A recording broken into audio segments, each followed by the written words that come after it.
Olá, queridos, sejam bem-vindos a mais uma aula de Geografia. E hoje o tema da nossa aula é formação e regionalização do território brasileiro. Ok, queridos? Então, olha só, a formação do nosso território, a formação do território brasileiro, é uma consequência, né, do nosso processo de expansão, né, do nosso processo histórico de expansão, né, que resulta da miscigenação, do contato entre a população local, os povos locais e os colonizadores europeus.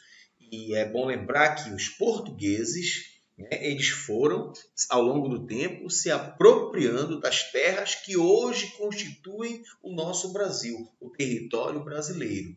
E foram conquistando áreas, né, onde viviam cerca de 4 milhões de pessoas, né? De povos diferentes, mais de 4 milhões, né? De indígenas, né? Que habitavam aqui a nossa região. Né? E essa população, né? Ela foi ao longo do tempo diminuindo, ela foi, né? Se dirigindo para outras regiões mais afastadas, né? Como um refúgio, como uma fuga, né, de não deixar se dominar, né, pelo colonizador português. Ok? Bem, a formação do território ela tem algumas características importantes que preciso ressaltar. Por exemplo, em fins do século XV, os portugueses e os espanhóis, entre outros povos europeus que chegaram aqui na nossa região e em outras regiões do mundo, eles se lançaram em busca dessas novas terras para a colonização. Não só para a colonização, mas em busca também de terras para comercializar os seus produtos. Né? É bom lembrar que nesse período o capitalismo, que como uma primeira etapa é chamada de capitalismo comercial, ele está em expansão. Então a busca de novas terras para colonizar e também como fornecedor de matéria-prima e também para comercializar os seus produtos, né? Em busca dessas terras, eles vão se lançar ao mar, né? Naquilo que ficou conhecido como as expansões marítimas e comerciais. E eles chegaram às terras que atualmente é chamada de América, né? E a partir daí eles vão estabelecer vários acordos, vários tratados para dividir o território. Mais tarde, as terras ocupadas pelos portugueses, né, que formariam o nosso atual território brasileiro, o nosso atual Brasil. E como os portugueses não conheciam muito bem o nosso território, esse território, né, que eles estavam colonizando, né, as fronteiras ainda elas não estavam bem definidas. Não diziam, olha, isso aqui pertence a Portugal, isso aqui pertence a outro país europeu, a Espanha, entendeu? Isso assim sucessivamente. Então, como eles não conheciam, então não havia muito bem essa definição de fronteiras. Então, para garantir a presença portuguesa e o poder sobre essas terras ocupadas, né, para poder explorar, para poder proteger da invasão de outros povos, né, os holandeses, os espanhóis, os franceses, os ingleses, né, em 1534, a coroa portuguesa ela vai dividir o nosso território em capitanias hereditárias. Você pode dar uma olhada aqui nesse mapa, né, que retrata aí essas capitanias, chamadas de capitanias hereditárias, que eram os lotes de terra entregues pelo rei de Portugal à administração dos nobres, né, ou funcionários de sua confiança. Então, olha lá, conforme vocês podem perceber no mapa, essas são as principais capitanias, né, as capitanias hereditárias que entraram, né, que passaram a vigorar a partir de 1534. Ok? A partir daí, né, a expansão a expansão territorial que inicialmente estava, né, dominada pelos portugueses, ela vai se expandir ultrapassando essa linha aí que você pode perceber aqui nesse mapa, que está aqui acima, né, que é chamado de Tratado de Tordesilhas, como você já estudou nas aulas de história, né, que a partir do que foi traçado aí o meridiano de Tordesilhas, né, e aí as terras que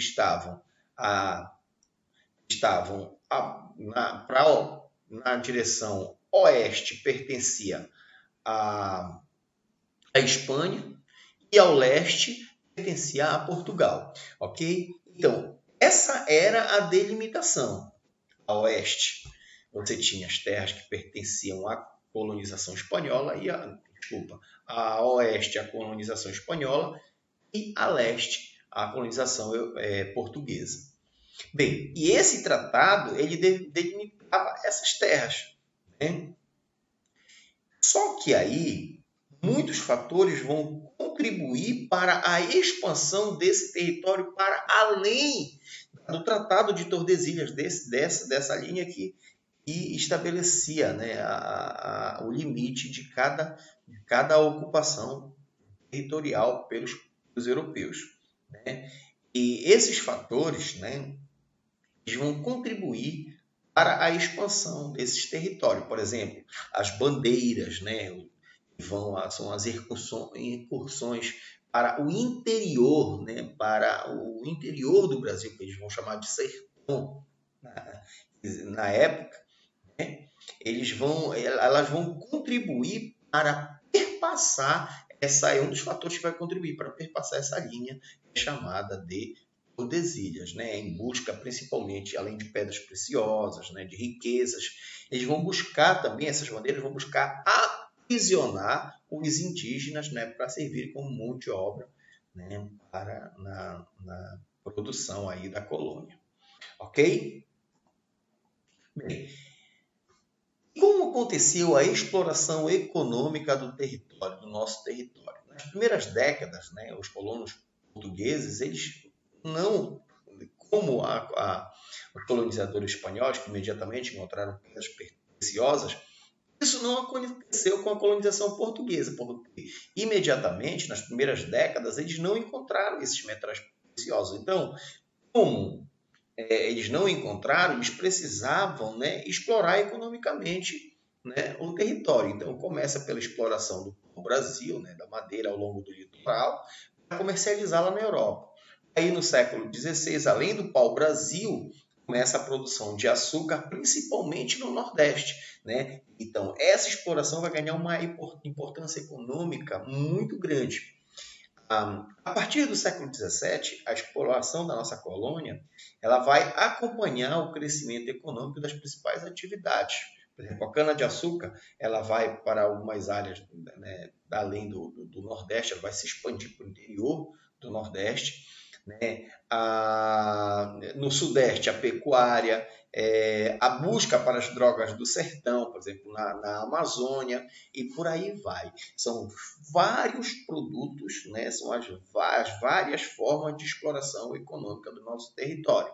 Por exemplo, a exploração da pecuária no território, né? A exploração do ouro e diamantes, elas foram as principais atividades que vão favorecer o domínio dessas terras para o oeste. Né? Até que, em 1750, Portugal e Espanha vão assinar um tratado, né? Um tratado que é chamado de Tratado de Madrid. Só cabe ressaltar que, nesse período, nós temos aí a União Ibérica, que o professor de História vai explicar direitinho para vocês, e numa outra oportunidade eu posso reforçar isso aí. Então, em 1750, ocorre o Tratado de Madrid. Então, Portugal e Espanha, né, já que o Tratado de Tordesilhas não estava sendo obedecido, então eles vão assinar um outro tratado que vai delimitar as fronteiras, né, da colônia, semelhante, bem parecido com os limites territoriais atuais do nosso território, do território brasileiro. Então, e esse tratado, o Tratado de Madrid, ele vai considerar o princípio, né, da posse da terra, ou seja, quem está na terra, quem ocupa a terra, será dono da terra. Ou seja, as terras que estavam ocupadas para além do Tratado de Tordesilhas por Portugal passa a se tornar posse de Portugal, passa a pertencer a Portugal. E no início do século XIX, já em relação a essas explorações econômicas do nosso território, vai se desenvolver um conjunto de atividades econômicas muito importantes, como a produção de café no Sudeste, de cacau e algodão no Nordeste, a borracha da Amazônia, né? Juntamente com a formação da nossa nação após o processo de independência. Então, essas atividades após a independência, elas vão se ampliar, né, para todo o território brasileiro. Ao longo do século XIX também e início do século XX, os limites territoriais do nosso território eles vão se consolidar. Ok? Bem, aí a necessidade, após essa consolidação do território, de uma regionalização para se analisar, para se estudar, né? E também para planejar e desenvolver o território como um todo. Então, cada uma das partes do território tem essa necessidade distinta quanto à sua gestão, né? Por quê? Porque as atividades exercidas para cada uma delas dependem de infraestrutura, de investimentos diferentes. E aí, o que acontece? Acontece, né, o processo de regionalização, né, do nosso território. A primeira imagem, lá no canto, é a regionalização segundo o IBGE. A do meio, de acordo com o professor Pedro Geiger, né, o estabelecimento dos complexos regionais, né, a primeira formada por 5 grandes regiões, a segunda, né, em 3 grandes complexos regionais, e a terceira ela é proposta pelo professor Milton Santos, tá, para a nossa região. Ela divide-se, ela considera mais ou menos a região do IBGE, só que ela reúne o Sudeste e o Sul e chama de região concentrada. Ok? Então vamos lá. A regionalização brasileira oficial é a regionalização do IBGE, que é o Instituto Brasileiro de Geografia e Estatística. Essa que você está vendo, né, nessa imagem aqui. Então, essa regionalização, a primeira regionalização, ela foi estabelecida em 1942. E a mais recente é de 1990, que é essa aí da imagem. O IBGE dividiu o Brasil em 5 grandes regiões, né, que é Norte, Nordeste, Centro-Oeste, Sudeste e Sul. Ok? Aí você tem aí a divisão, né, o mapa. No mapa aparece aí o norte dividido, mas aí tanto essa parte em azul quanto essa parte em laranja, elas formam a totalidade das regiões, que é a região norte. Ok? Bem. Só um detalhe. A gente não pode pensar essas regiões, né, de forma isolada, né? Elas são interdependentes entre si, ou seja, o que acontece numa região pode influenciar a outra região. Ok? Os complexos regionais. Os complexos regionais é outra região além da outra divisão regional além da oficial do IBGE. Ela é muito conhecida e muito utilizada. Ela divide o Brasil em 3 grandes complexos regionais, que são o Nordeste, né, o Amazônia e o Centro-Sul. Preste atenção, essa regionalização, por ela considerar os aspectos históricos e econômicos, ela não obedece o limite entre os estados, os limites político-administrativos entre os estados, diferente da regionalização do IBGE, que você pode observar, ela segue, né, o limite entre os estados. Aqui não, né, ela não vai se ater à delimitação de fronteiras. Ok, queridos? Espero que vocês tenham gostado, espero que vocês tenham aproveitado. Deus lhe abençoe. Fiquem em paz. Tchau, queridos.